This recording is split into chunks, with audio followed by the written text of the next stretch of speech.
All right, everybody. Welcome to Wave Club. We're gonna get started now. Today is a special Wave Club because our presenter Lyle Muller is right over here in person. So I'm really happy and excited about that because seeing people in person is a nice thing, obviously. My name is Josh Jacobs. I help organize Wave Club along with these other people that you see on the screen here, Bart Ehrmantraut, Uma Mohan, and Irfan Zavet right here. And so we have a couple of unusual logistics here that we're working on because Lyle is here in person. Hopefully all the details will work out smoothly. Lyle Muller is at Western University. He has a long history of research on traveling waves. The two papers that come to mind most, which I'm vastly oversimplifying, is his paper in eLife in 2016 on traveling spindle waves in human temporal lobe. He's done research following off of that, had a paper in Nature on traveling waves in the visual cortex. He's done a lot of, and he's going to tell us not only about those studies, I believe, but also about computational models of traveling waves more generally. So Lyle's kind of the full package, both empirical and computational studies of traveling waves. So I'm really excited about that. I've actually known Lyle personally for a long time because I was involved in a computational neuroscience summer program when 14 or so years ago that Lyle was involved in as well. So it's fun for me that this comes full circle. And so before I let Lyle tell us about his presentation, which is titled Traveling Waves in Cortex from Data to Network Models, I'm just going to talk about a couple of logistical things about our presentation today. Number one, we have next month's speaker is Nico Hatsopoulos from the University of Chicago. That will be on August 6th, same time at 12 o'clock noon East Coast time. Number two, we record Wave Club. Did you press record? You did. Irfan doesn't miss a beat here. And we will the recordings will be archived on YouTube, so you can go and learn about traveling waves later, which I always think is fun. Logistics. The plan is for Lyle to present for 40 or 45 minutes. We'll have some time for questions after that.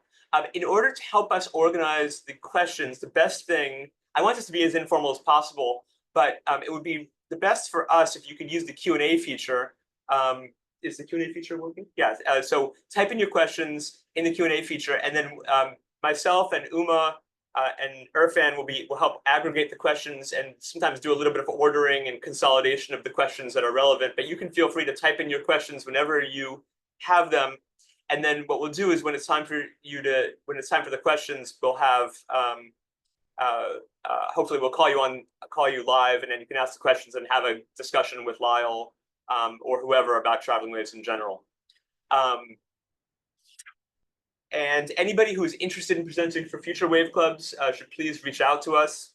We want it to be as inclusive as possible, and it doesn't necessarily need to be senior people. Junior people who want to present at this meeting is wonderful. Also, in case you weren't here at previous meetings, the purpose of Wave Club in general is just to highlight research and have an informal discussion group on this emergent field of traveling waves across the brain more generally. So that's a really broad scope. So to let us know and reach out if you're interested. I like being in touch with people, so please feel free to be in touch. Okay. And now I'm going to turn this over to Lyle, and I'm going to turn off my microphone, and you're going to turn on yours. And we'll go from there. Sound good? Sounds great. Okay, so I'm on mute. My audio is off. Your audio should be on now. Yes. And then you probably need to stop sharing now. Oh, I think so.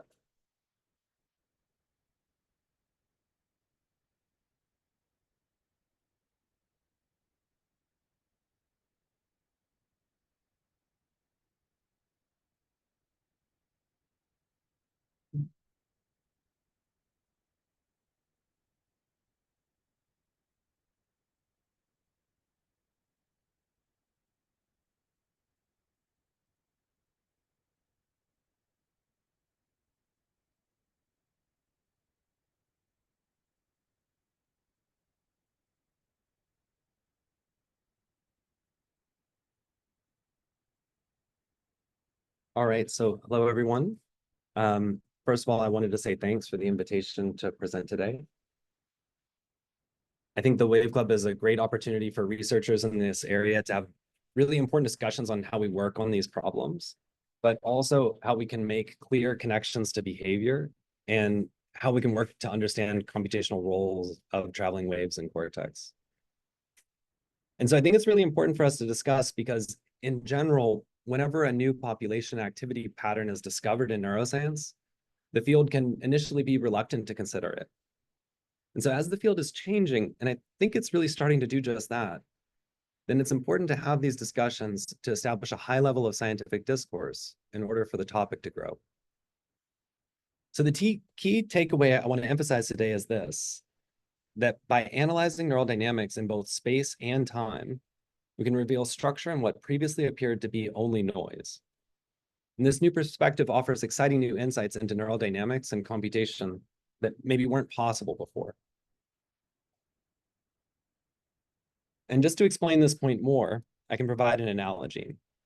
So when we analyze neural dynamics at a single point in the cortex, as in this example movie, the elements only look disordered here. But when we expand to see the whole movie, we can now see remarkably organized patterns that you can only appreciate when you see this whole flock of birds. Now, in the same way, if we look at neural dynamics at a single point, here the LFP recorded on a single electrode from a Utah array, we see complex fluctuations that change frequency and amplitude rapidly from moment to moment. And now it can be hard to understand meaningful structure here. And there have been many debates on precisely that point. But taking a different view, however, if we expand from a single point to a whole electrode array covering an entire cortical area, we find the fluctuations that may have looked only like noise now exhibit interesting spatiotemporal patterns that you wouldn't be able to see by looking at only one pixel. So what I'm showing you here is a Utah array recording from area MT. This shows time in milliseconds with local field potential, or LFP, plotted in color here. And in my talk today, I'll describe these spatiotemporal activity patterns in detail, how they modulate spiking activity and behavior, and also how we're starting to understand the computations these waves can perform through a combined theory and data-driven approach. As a brief overview, this talk will be organized into 3 parts. In the first part, I'll show that spontaneous and stimulus-evoked traveling waves in visual cortex of awake monkey shape normal sensory processing. And in the second part, I'll show recent work from my lab asking what computations can be done with waves traveling over maps of visual space.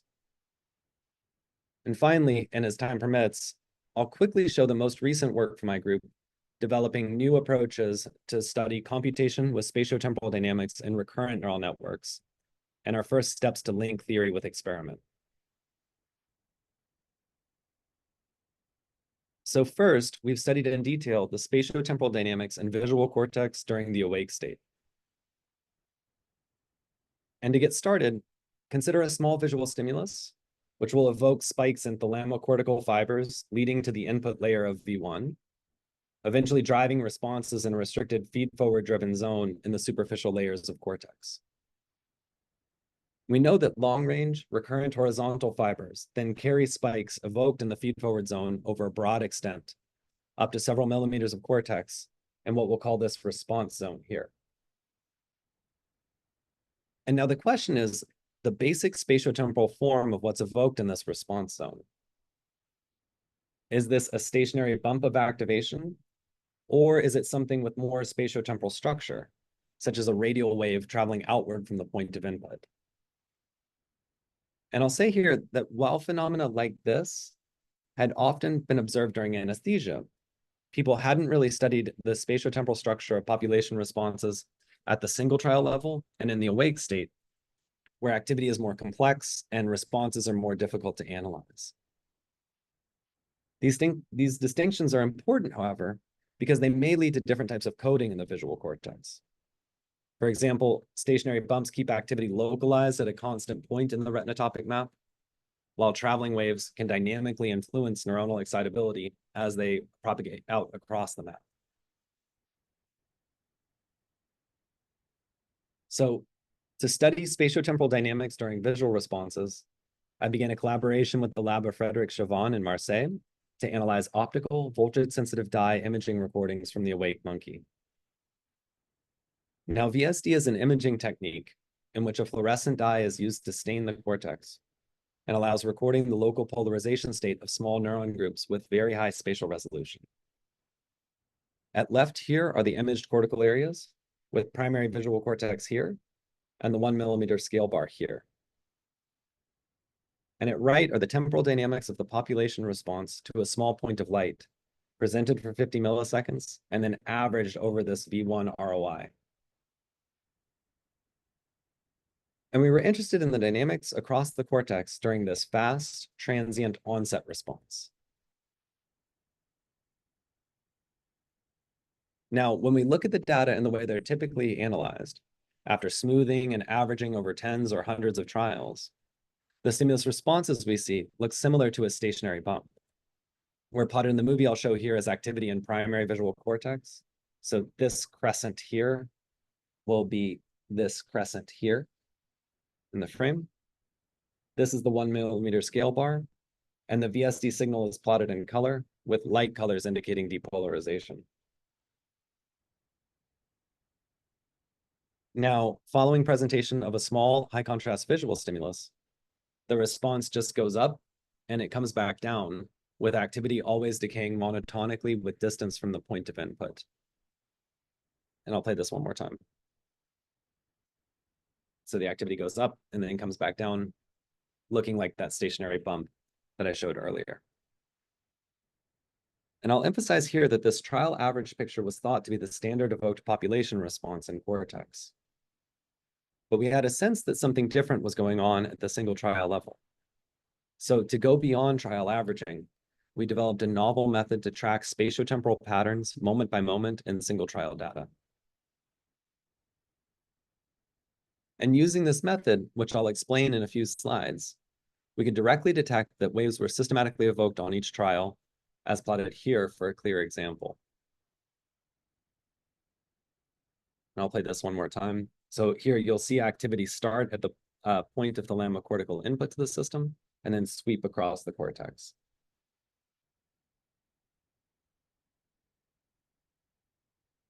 So here we found a sweep of activation that could dynamically influence neural excitability across several millimeters of the retinotopic map here.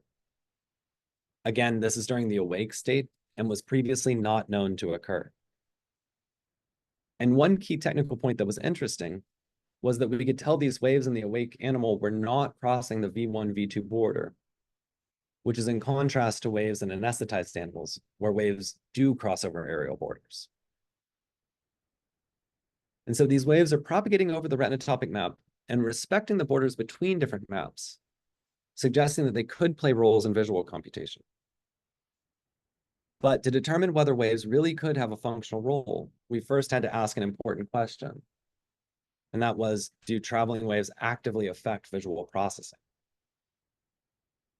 And this was an important point to consider because an alternative hypothesis would be that the waves could just be a consequence of the dense connectivity in cortex, and the visual system might just want to ignore them.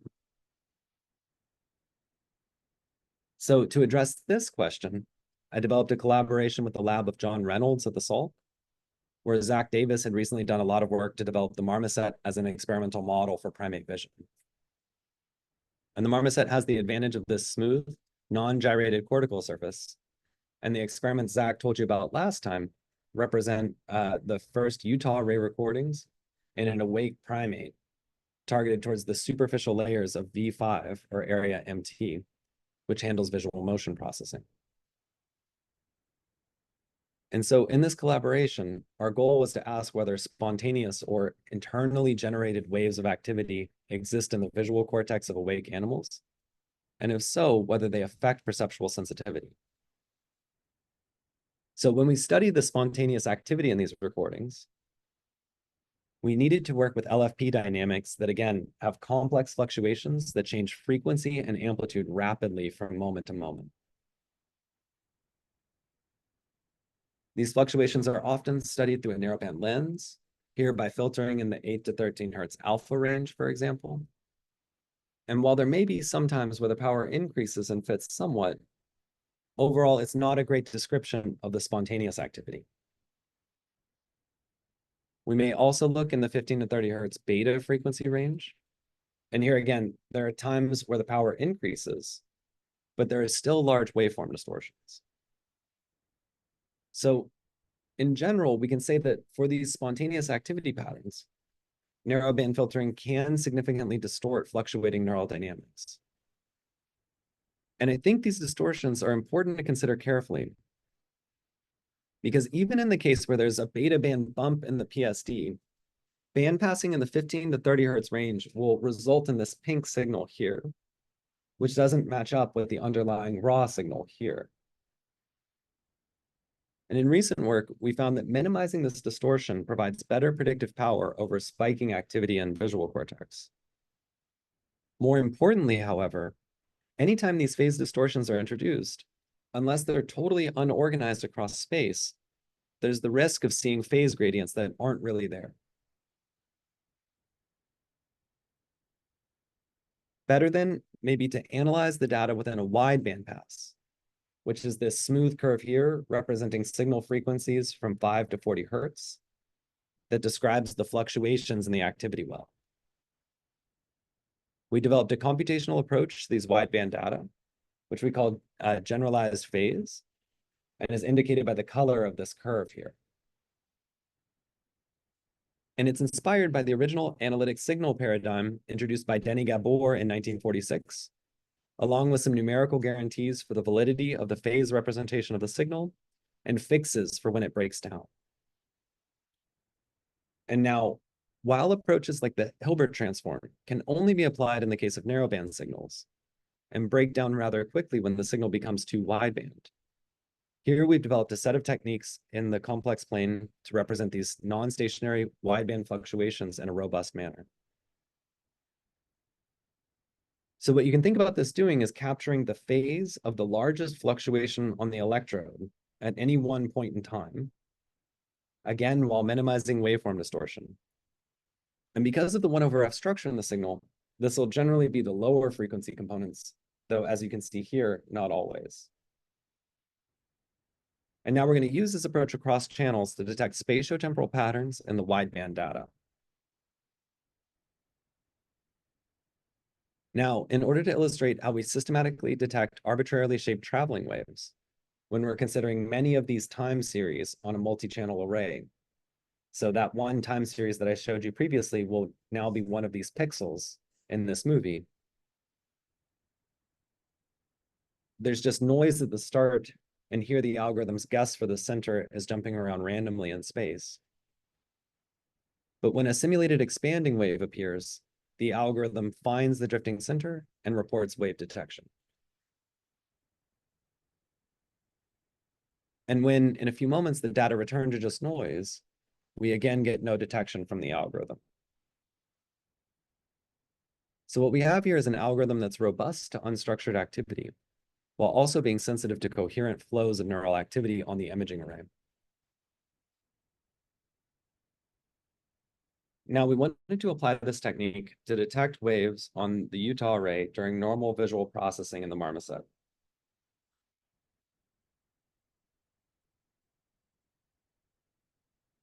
The marmosets here were trained on a challenging visual detection task performed while recording with these Utah arrays. The task involved establishing fixation at the center of the presentation screen, and after a variable delay, the appearance of a faint motion stimulus. And finally, a behavioral report with a saccade to the stimulus location. And importantly, stimulus contrast is adjusted so that the animal makes approximately 50% correct hit trials and 50% misses. So we analyzed the activity on the multi-electrode arrays in the moments just before stimulus onset. And we detected that the ongoing fluctuations are in fact often spontaneous traveling waves. This is the electrode aligned to the representation of the stimulus in cortex. And this shows time in milliseconds. And the LFP here is plotted in color, with pink colors for negative potentials and blue colors for positive potentials. I'll note here that this is amplitude in the wide signal bandpass, which has the advantage, again, of minimizing waveform distortion. And it's important to note as well that the waves detected in the LFP are traveling at the same range of speeds as those we detected in the VSD signal, providing confidence that these results do not arise from specifics of any one recording type. Finally, I won't show this during the main talk today, but similar LFP waves also occur during normal viewing of naturalistic visual scenes.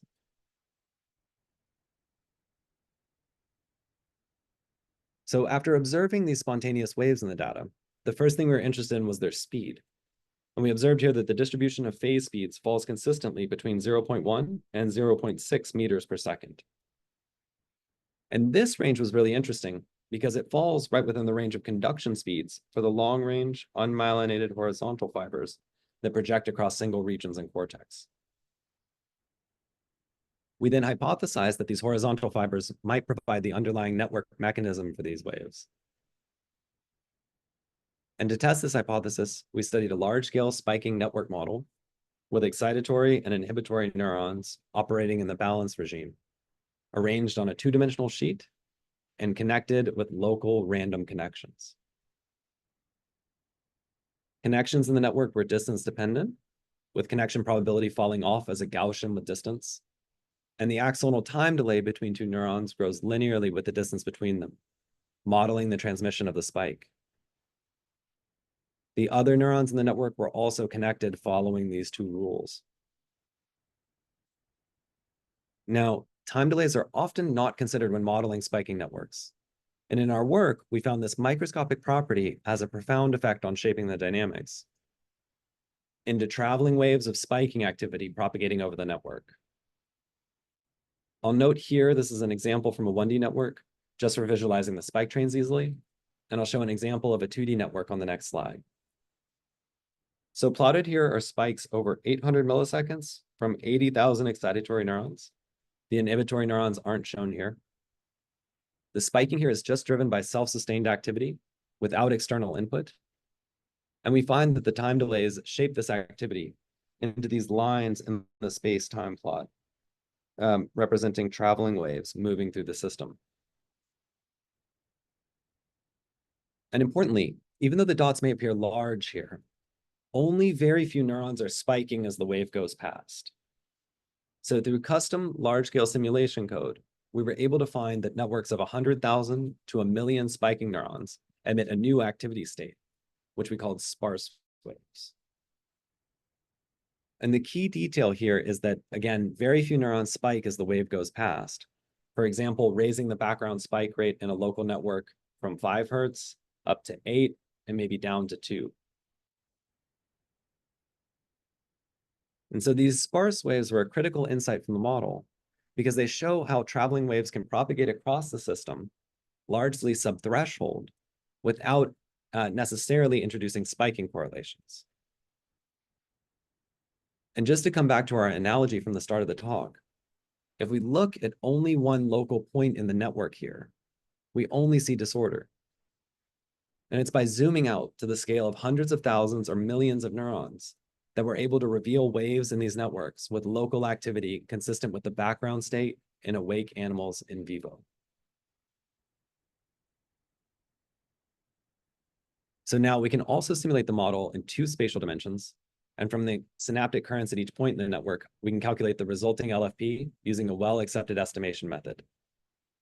And we can then visualize what the traveling waves of sparse spiking activity look like in the simulated network LFP. And so these results provide a clear example of connecting analyses of neural data, here the LFPs recorded in the experiment, directly to mechanisms of neuronal spiking and synaptic inputs through large-scale spiking models. And the model also provides 2 specific predictions that we can then test directly in the Utah array recordings. First, locations with relatively negative LFP will have more spontaneous spiking. For convenience, we'll call these depolarized states in what follows. Also, locations with positive LFP will have relatively less spontaneous spiking, and we'll call those hyperpolarized states.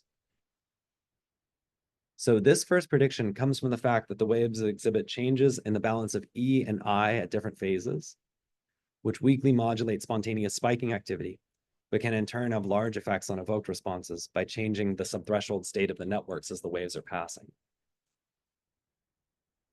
Now, to test this first prediction from the model, when we quantify spontaneous spikes as the waves propagate over the Utah array, we find that ongoing multi-unit spiking during detected traveling waves is indeed higher around plus or minus pi radians. That is at the negative potential, or what we call the depolarized state. And it's lower at 0 radians. That is at the positive potential, or what we call the hyperpolarized state. These red dots here are a control, showing what happens if we consider only the phase of the averaged LFP across the electrodes. So this observation verifies the first prediction from the model. Leading from this, the model also makes a second prediction that these depolarized states will exhibit higher responses to incoming inputs. We can illustrate this by stimulating the network during each state and then measuring the response. So this plot represents a set of simulations of the network model with precisely the same initial conditions and connectivity, with no stimulation, with stimulation during a depolarized state, for example, at a point in the network here, and with stimulation during a hyperpolarized state, for example, if we sent spikes to a point at the network there. Now, we can test the second prediction from the model by quantifying the responses to visual stimuli on the Utah array in a similar way. So here we started at the time point where phase was most predictive of hit or miss. Importantly, this time point occurs before stimulus onset. And empirically, we found that this point was most predictive of hit or miss, and also predictive of setting up a depolarized state during the stimulus-evoked response. So we then grouped trials where spontaneous traveling waves put the target-aligned electrode into a depolarized or a hyperpolarized state at this time. We then looked at the average firing rate across trials for the hyperpolarized states and also for the depolarized states. We observe here that the depolarized states have significantly higher firing rates during the stimulus-evoked response. And this change in spiking activity corresponded to the fact that pre-stimulus phase of spontaneous traveling waves modulates probability of target detection by approximately 30%, which is a rather large behavioral effect. Finally, it's important also to note that this calculation was only for the wave trials. That is, where a clear wave was detected by our algorithm in the moments just before stimulus onset. And that in the non-wave trials, the spiking effect disappears. So in states without waves, the phase at this time did not have predictive power on spiking in the future.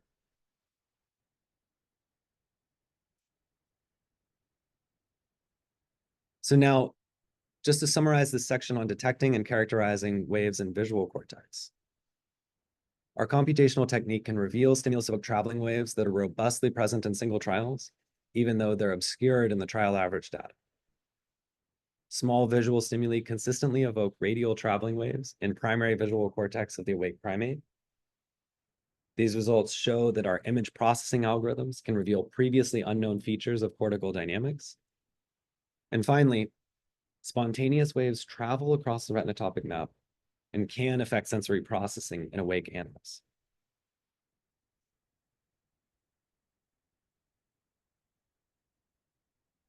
So we've shown that traveling waves exist in the visual cortex of awake animals, and that they affect both neural excitability and perceptual sensitivity. So these findings raise the possibility that traveling waves could be used for sensory computations in the visual system. If that's the case, however, what computations could these be?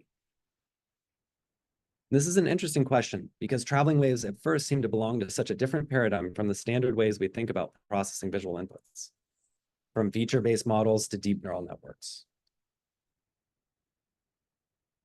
So we know that the visual system is organized into a series of cortical areas. each containing a complete map of visual space, specifically where projections from the retina go back to the thalamus and on to V1, mapping neighboring inputs on the retina to the surface of V1. And in neuroscience, we commonly think about the visual system in terms of these orderly retinotopic maps, which start in the retina and progress to V1 and then continue throughout the visual system. So models of visual processing generally do not include the horizontal recurrent fibers that we found are profoundly shaping the moment-by-moment neural dynamics in cortex. So from this perspective, traveling waves appear not to fit within this framework for cortical computation, and their computational role has remained unclear. A key question is then, what computations can be done with traveling waves in single regions of visual cortex? So an early viewpoint on this came from Bard Ermentrout and David Kleinfeld, who wrote a key perspective in 2001.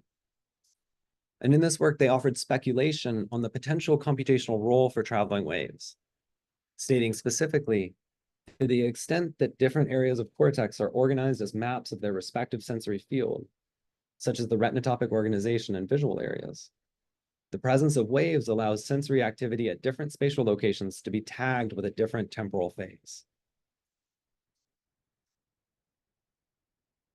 So how could this idea be implemented in a network?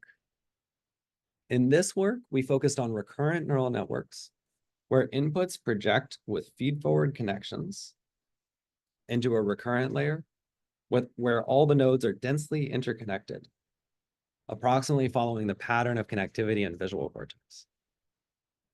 And here we focused on training a special kind of network, one where the state of each node is described by a complex number. We did this to make use of a particular analytical framework my lab recently developed for this type of network that allows us to understand the nonlinear dynamics that will result from a particular connectivity pattern in a mathematical manner. So we call this network model a complex valued neural network, or CVNN. So now we feed individual frames from a movie into the network, where the recurrent connections then generate sophisticated patterns of activity in the recurrent layer. Now, as we might expect, when we stimulate the network with a point source, it's going to produce a wave of activation traveling outward from the point of input via the recurrent connections.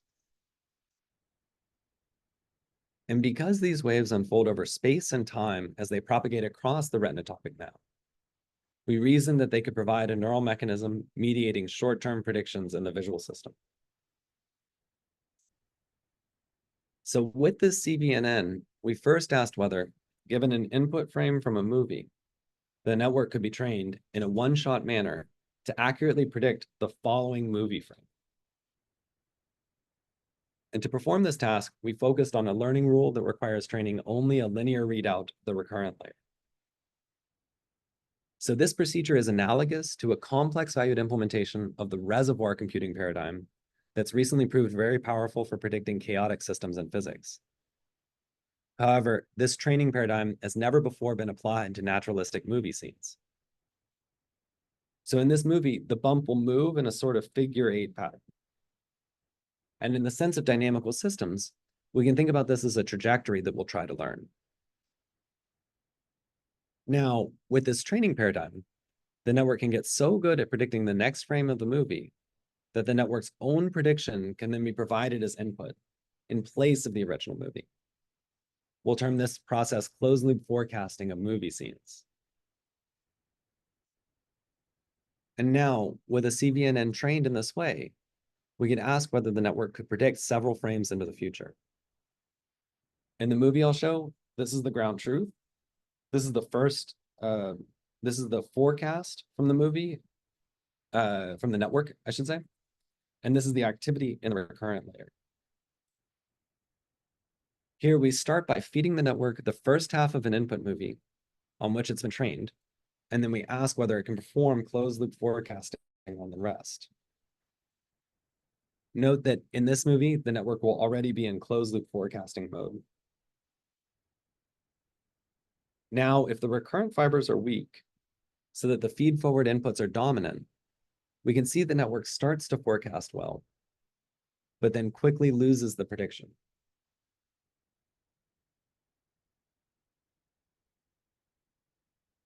By contrast, however, at an optimal level of recurrence, the network can now generate a successful prediction many frames into the future. I want to emphasize again that the network here is no longer seeing any frames from the input. Rather, it's generating these predictions from its internal connections alone. So these results demonstrate that recurrent CVNNs can predict simple video inputs from their recurrent connections through this training process. The real visual system, however, operates on richly textured and naturalistic visual scenes. And so a better test of this process will, of course, be whether the network can predict naturalistic video inputs. So to do this, we use simple naturalistic movies from the Weitzman human action dataset. And here, the repetitive walking behavior will form a long attractor that the network will try to learn. And as before, we trained linear readout weights of the CVNN on individual naturalistic movie inputs, and then tested whether, given the first half of the input movie, the network could produce the second half in a closed-loop forecast. And now, even with a much more sophisticated input than the previous example, we find the CVNN can be efficiently trained on these naturalistic movie inputs. Here, this is the ground truth movie. This is the forecast from the network at an optimal level of recurrence. This is the activity in the recurrent layer. And this is the forecast in the network without recurrent connections, which just serves as a control. And as previously, the network accurately predicts the natural movie using only its connection weights. In this case, the recurrent connections in the CVNN create sophisticated spatial temporal patterns here, resulting from the combination of the feed-forward input and the recurrent internal connections. And importantly, through the mathematical framework we've developed, even though the activity in the recurrent layer seems quite complicated, we can demonstrate in a precise manner that these activity patterns are composed of multiple traveling waves. So this neatly illustrates the power of this mathematical approach, which allows us to go from simple visual stimuli to natural scenes while understanding the function of this neural network in a precise manner. And I think one of the most interesting things as well is the specific activity produced in the recurrent layer. You can see here these ghost legs, which are a sort of set of possible future positions for the leg here. And the fact that the recurrent network can produce a discrete set of predictions for the future, from which the readout weights then select the correct one, is a relatively novel mode of sensory prediction, as opposed to a continuous type of probability distribution expanding with uncertainty into the future. Finally, we can see again that the recurrent connections and the spatiotemporal patterns they create are important for success in closed-loop forecasting, as the network without recurrence does not produce an accurate closed-loop forecast here.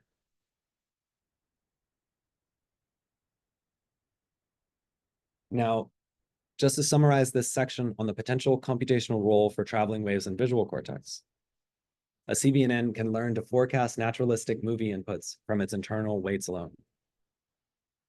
Closed-loop forecasts depend on recurrent connections and the sophisticated spatiotemporal patterns they produce. And finally, these results may provide a new way of thinking about computations with traveling waves in single regions of visual cortex. While their general computational role was previously unclear, traveling waves start to make sense when you have a retinotopic map and you want to forecast complex and dynamic natural visual scenes.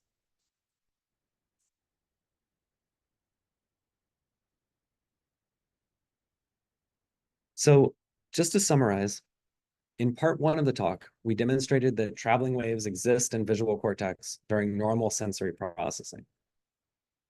And in part two, we provided a potential computational role for waves traveling over retinotopic maps. And now I wanted to end in part three by showing two quick examples of computation in topographic networks. And I think these works will be useful to discuss at this point, because they provide two more examples of how non-trivial spatiotemporal dynamics generated internally by a recurrent network can create computation. And in that way, I think the theoretical models that I'll present here are a start towards additional ways of thinking about computation with spatiotemporal dynamics on topographic maps.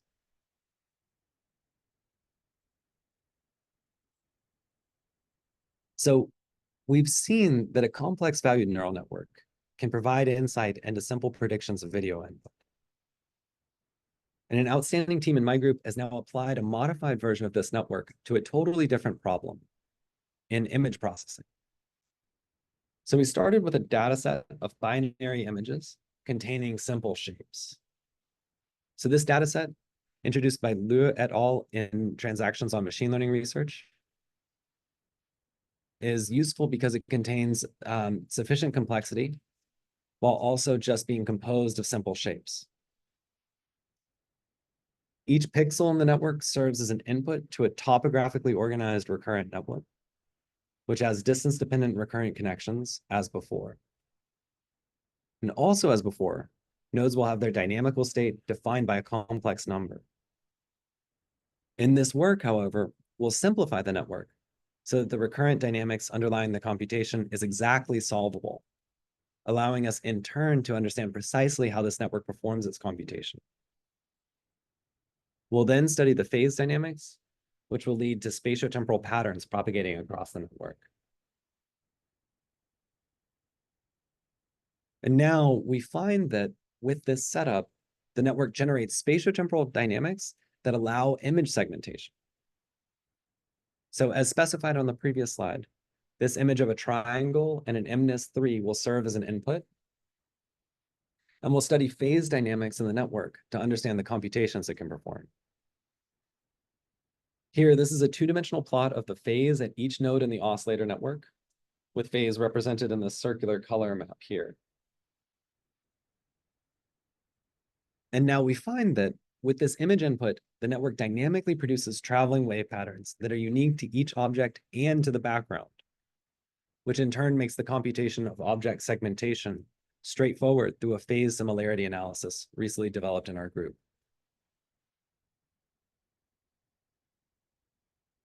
Now, what's really interesting about this network is that once we find the set of recurrent weights that work for the simple shapes and the simple binary images, these same weights also work to segment a range of images, going from those simple shapes even to natural scenes, without modifying the network or its connection weights.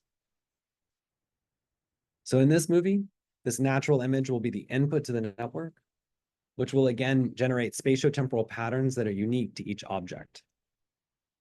And I won't go into detail on this calculation in the main talk, but again, we find the network can successfully segment objects in this image without modification. Now, I think it's important to note here that I don't necessarily think this is a computation that waves are doing in visual cortex. So why is it important? First, this provides an additional example where sharing information across a topographically organized recurrent neural network can be beneficial. Second, this also provides a specific example of an image processing algorithm where generating a dynamic activity pattern in response to a static stimulus benefits the computation, reminiscent of the way we've seen the visual system respond to a single point of light with a traveling wave. And third, I think it's exciting that we may be able to take a new phenomenon observed in neural dynamics and then to bring it back into image processing and machine learning.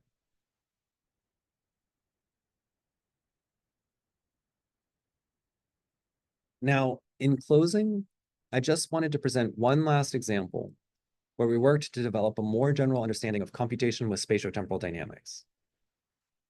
And so in this work, we consider the CVNN in an input-output framework, where we have a set of inputs that will stimulate the network at a specific point in time, and a set of decoders that will read out a computation from contiguous local patches in the network. And we find that this network, again, using the mathematical approach we've developed, can perform a range of tasks, from implementing logic gates to end-memory computation, while the whole input-output mapping done by the computation can also be expressed in a closed-form analytical expression. So this is an example of the network storing short-term memories that can be updated on the fly. Here, an input comes in at a specific time, which causes a spatiotemporal activity pattern called a chimera state to appear at a specific point in the network. The decoder then detects this coordinated activity pattern as item 2. Importantly, however, another input coming in can shift the network to remember another memory item. And what's really interesting is how this process occurs. So matched random perturbations will not switch the stored item in general, but specific inputs specified by our mathematical approach will work to shift the network to a different item. So the specificity of these inputs, the inputs that were causing those specific chimera states, it's sort of like a needle in a haystack in the sense that you need the mathematical approach to specify a high-dimensional input vector that serves as a key to unlock specific dynamics and computations in the network. So again, without going into too much detail, we can construct logic gates, store short-term memories, and even do things like secure message passing. But is it possible to actually use these computations in a real-world system? So as a first step to address that question, we developed a paradigm together with Wataru Inoue's lab at Western, where we could inject inputs from the CVNN directly into a biological cell. To explain, output weights in the CVNN send the network state to a decoder as before. However, this decoder is now implemented as a biological cell, which receives the summed outputs from a local section of the network as a current injection. We then record the intracellular membrane potential of the cell as a readout of the CVNN. We then consider an example trial of the memory task in the CVNN, where we ask a coordinated phase pattern to appear at this point in the network, and then send local patches of the network to the biological neuron on separate individual stimulation runs to see whether it can correctly decode by spiking when given this input and not spiking when given any other. Now, clearly, the summed activity patterns in the CVNN will have constructive interference at item 2 and destructive interference for the others, such as item 6. For this reason, the neuron should be able to perform this task. However, there are also factors, such as noise in the spiking threshold, which could make decoding non-trivial. As expected, though, when the neuron receives an input from item 6, it does not spike. But it does spike when receiving input from item 2, demonstrating that the cell can correctly decode input states from the CVNN. Again, this is just a first step, demonstrating that computations from the CVNN can be implemented in real-world systems. And there are limitations here that we could improve with more elaborate experimental implementations. At the same time, however, it provides another clear example where spatiotemporal activity patterns on topographically organized networks can generate computations. Finally, taken together, these last two works demonstrate that spatiotemporal dynamics in recurrent neural networks can be a powerful and general substrate for computation.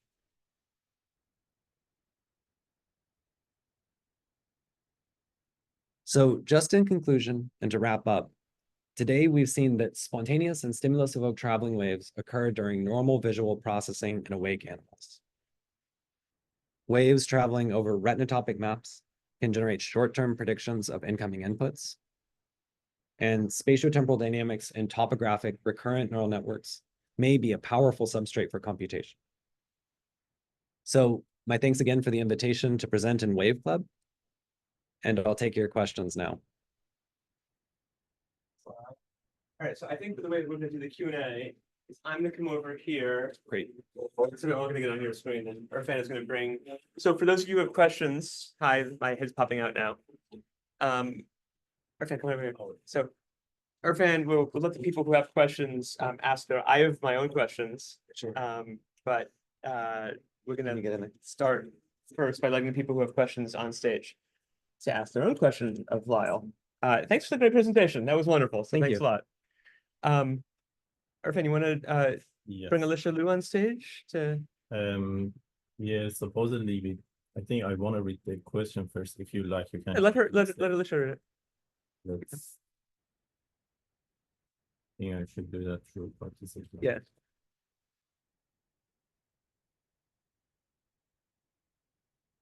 And just do a lot of talk. Okay. Alicia, are you there?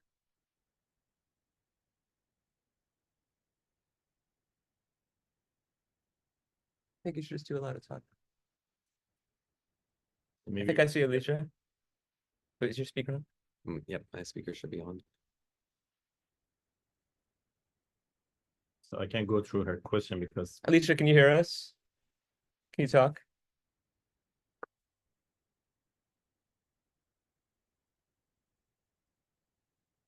maybe Can stop. Maybe Alicia's microphone isn't working. No, we can't.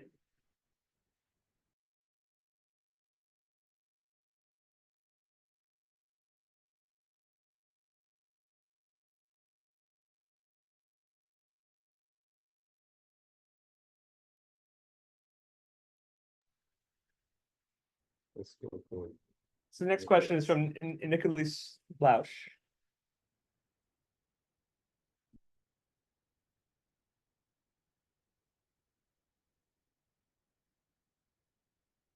we can go through the question and then You can just start reading it. yeah. So Nicholas is asking, does the sparsely model allow for a haptic influence, or is it all synaptic integration? That's a great question.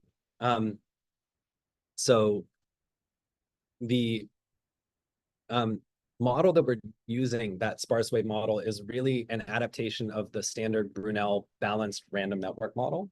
And all we've done really is added topography to it. So we took the balanced random network model of Brunel and then made it topographic and added delays. And those two additions, we find organize the asynchronous irregular activity pattern into spontaneous traveling waves. So from that perspective, we're using a very standard balanced network model, and we find that we can account for all the experimentally observed features of that model with just spikes and synapses and wires between the neurons. So to this point, we are only considering synaptic interactions and chemical synapses.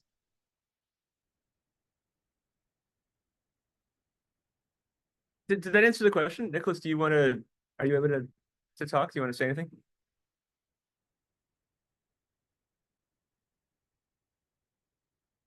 I think Nicholas might not be on the. Yeah, he hasn't Is joined. that there? Okay, let's but maybe you can answer Alicia's question. Her Yeah. microphone isn't working, but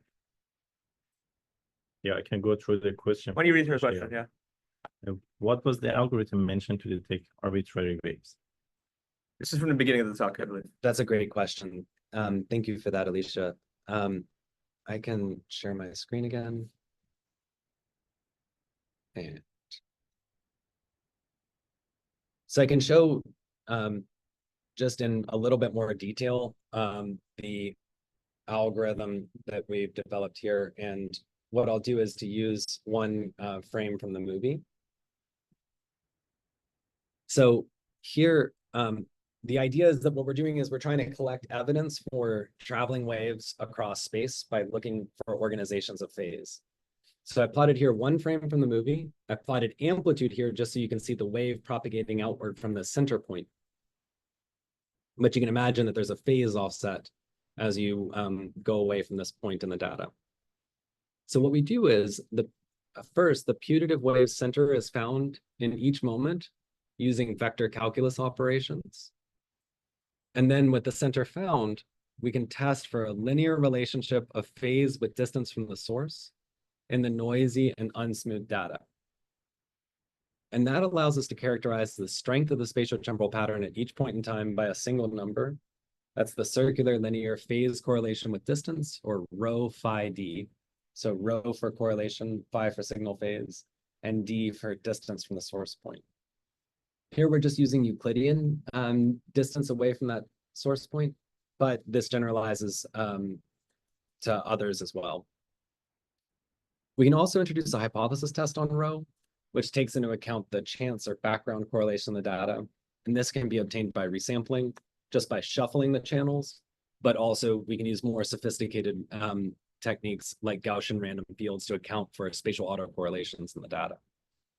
So this is kind of a method that allows us to detect arbitrary spatiotemporal, arbitrarily shaped traveling waves in the data on a moment by moment level. And we find that, so the previous method that was before this was the space frequency singular value decomposition. And we find that this method tends to perform better under high noise than the space frequency singular value decomposition, which tends to break down rather quickly.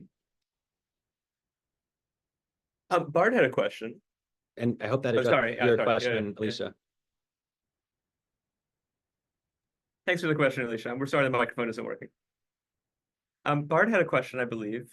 Bart, do you want to ask your question? Yeah, in your second part, okay, where you, or first part, where you were looking at how the phase of the wave affected the strength of the response of the neuron, okay? Yes. Where's the space come in this? I mean, because I could say that you could say the same thing for a synchronous thing, or you could say the same thing about, you know, synchronous oscillations, that I don't see where the wave aspect shows up rather than just a temporal thing. Yeah, that's a great question. And so here, everything's referenced to the electrode where the spikes are going to land, right? So the retinotopically aligned electrode in the visual area MT. And so what we're doing is we find that this is all, we've detected our traveling waves, and we find that this, the phase at this time is most predictive of hit or miss. And the reason we believe that's the case is that this time is very predictive of setting up a depolarized state in the future. So if you're in a specific phase at this time, you're going to be in a specific phase at that time. And we find that that's not true if you're not in a wave. So it really so the wave component of this comes from that empirical observation that there's a little more spatiotemporal predictability when you're in a wave state, and I should say a spontaneous wave state. There's a little bit more predictability into the future than if you're in a non-wave state. But the wave moving? Yeah, it could be. So sorry. I mean, because a wave to synchrony is just a matter of degree, right? It's just a wave number, right? K equals 0 versus K equals 1, or K equals 0.1, or something like that.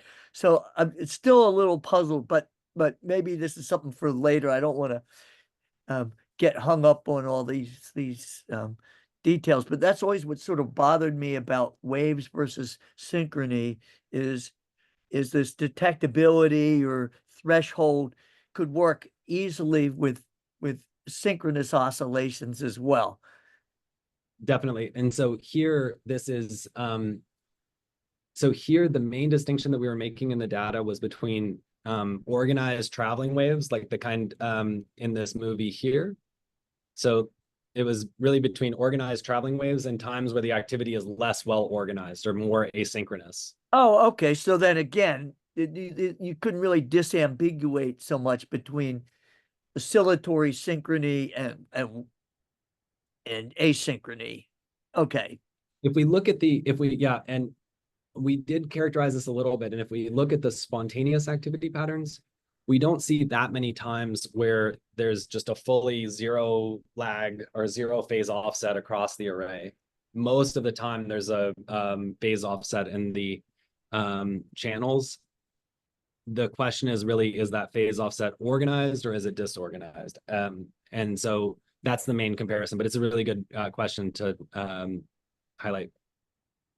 Thanks. Before going to the next question, I think I have a related question to Nicholas, who couldn't join the panel. So I think your response to that question was in your models you have both. It's like a model that has both spiking and under subtracial activity. But by the way, those simulations and computational works are super cool. Looking forward to seeing them online. But are those waves that you quantify in those networks, are they spiking waves? Are they rate activation of those neurons, or are they really LFP waves or field waves? In both in all the three models that you mentioned. I see. Yeah. So the closest connection is really in the spiking model here, where we really see, you know, small changes, but changes nonetheless in the local spike rate of the network. So here, so in this instance, if you average over all the spikes and all the neurons, you get a mean rate of 5 Hertz. And these kinds of times with a little bit higher spiking, you can quantify it's about, say, 8 Hertz. So it's really modulating the background spike rate plus or minus 3 Hertz. So not a lot, but it is modulating that. And there's it's kind of like a trampoline effect that, you know, if you're in the good phase, then you are prepped to spike so that you have a much larger response if you send spikes right here versus right there. And what we see in the data is consistent with that. The other models, so going in part 2 and part 3, those are all really more like a rate-based model, and that we're not modeling the spikes anymore, and we're really going to a more abstract setting. But you expect maybe similar, it's like the rate is representing. If somebody make transfer those rate models to spike models, you expect it will be similar rates. It could be possible. There would be, you know, a lot of work to be done on that. And, you know, Bard is someone who's done a lot of work on going from oscillator models to spiking models. Yeah. And what we're doing is really focusing on those models and trying to focus on the computations so that we've identified the key. I think we've identified the key mechanism and how these waves propagate over the networks. And then going forward from that, we can start to study these more abstract models to understand what's the real kind of role of having a spatiotemporal activity pattern over a recurrent neural network like this. Super cool. So let's go to the next person. I think one of the people had a very long question at the bottom. Here we can go with other. There are many questions. We could go on for a long time. We are not going to be able to hit on every question here. I'm going to apologize proactively. Maybe, yeah, I go to this long question from Nima. He says, I can bring you to the panelists. They can't hear you because you're not talking to them. Oh. So the question is, When you let Lyle read it. Yep. Yeah. Maybe I can bring you to the panelists. I think that's. Then they want it. Yeah.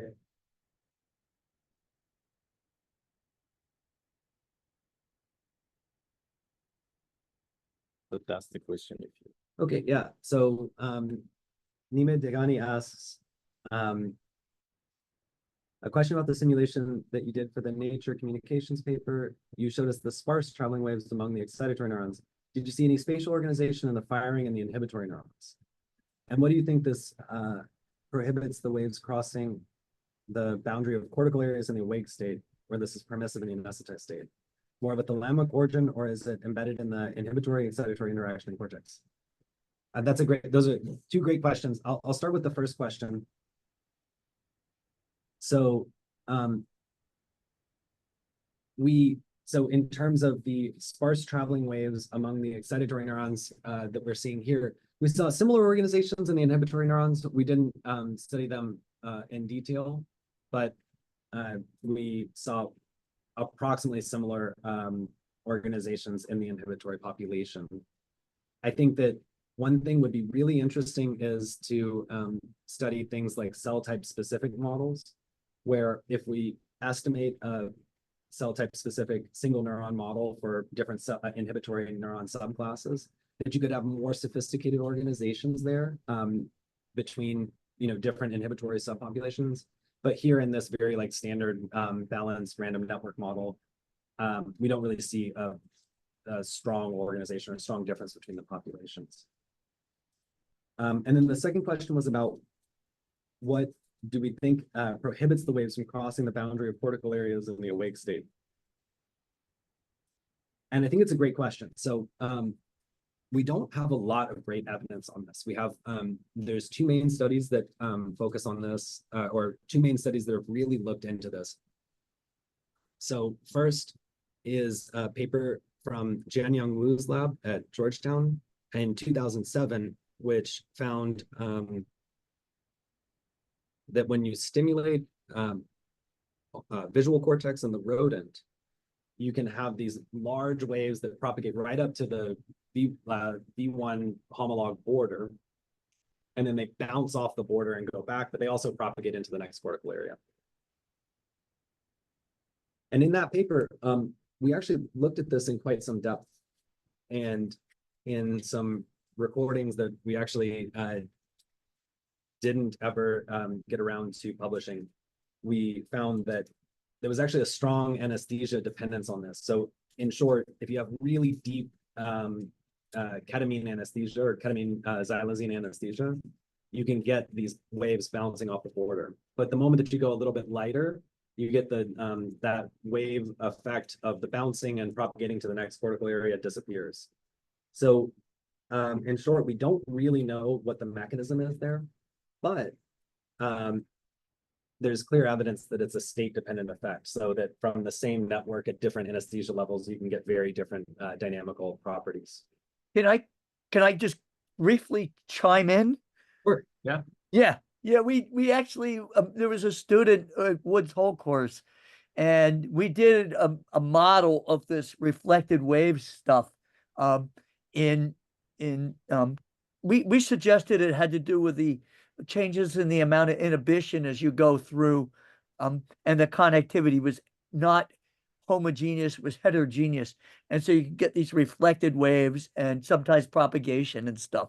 So I just wanted to say there is something out there on mechanism. Definitely, I think that the inhibition could potentially change in different anesthesia states. Oh, and I think Nima is there. Yeah, Lyle, thank you. This was great.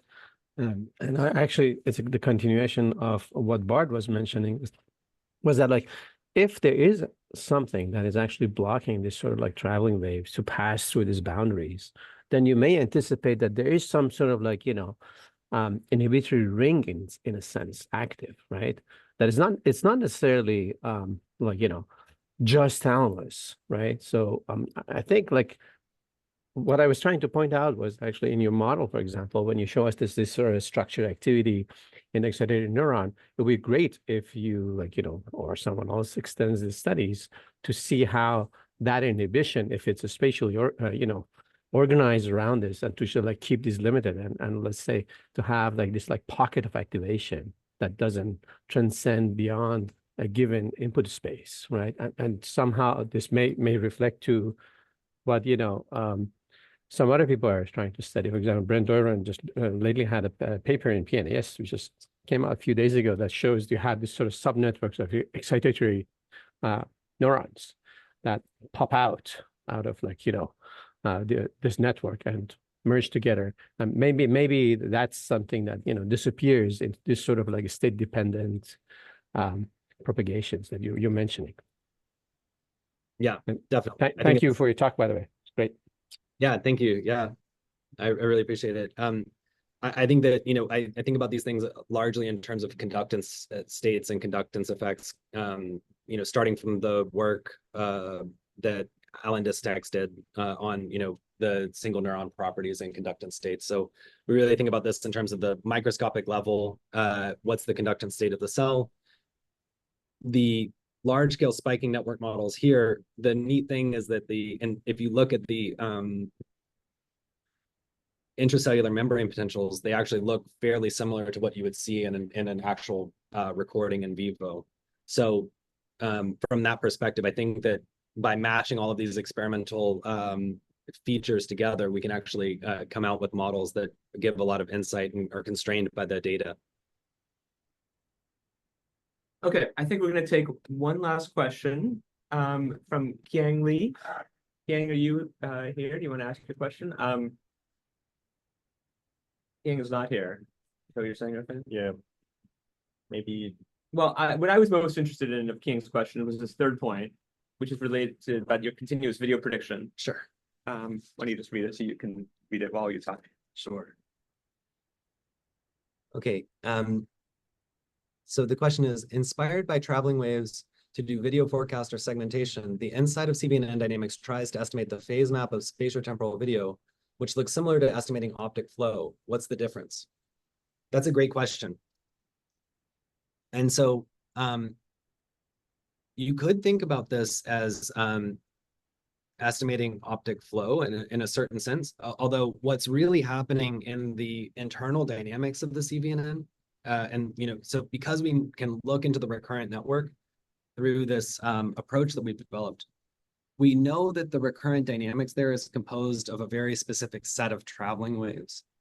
And so from that perspective, we can see the underlying mechanism is these kinds of waves propagating, these complex waves propagating over the map that are what are initiating or igniting the prediction and letting this kind of reservoir closed loop forecast start off. One way that we can see that, I think that's related to your question, is that so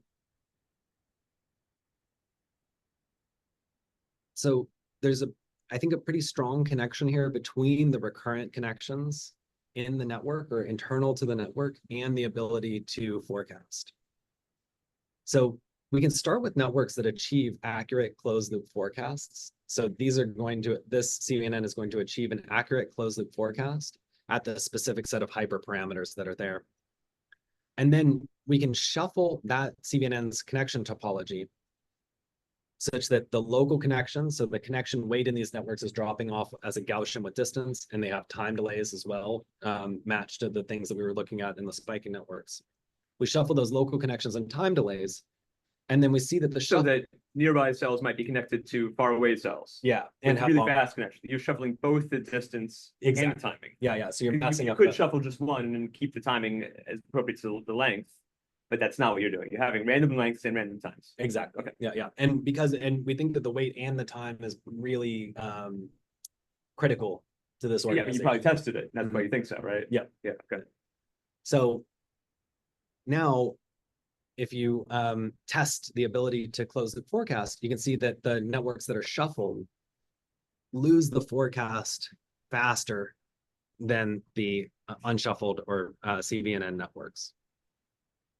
And this is actually, in this shuffled forecast, this is even after retraining.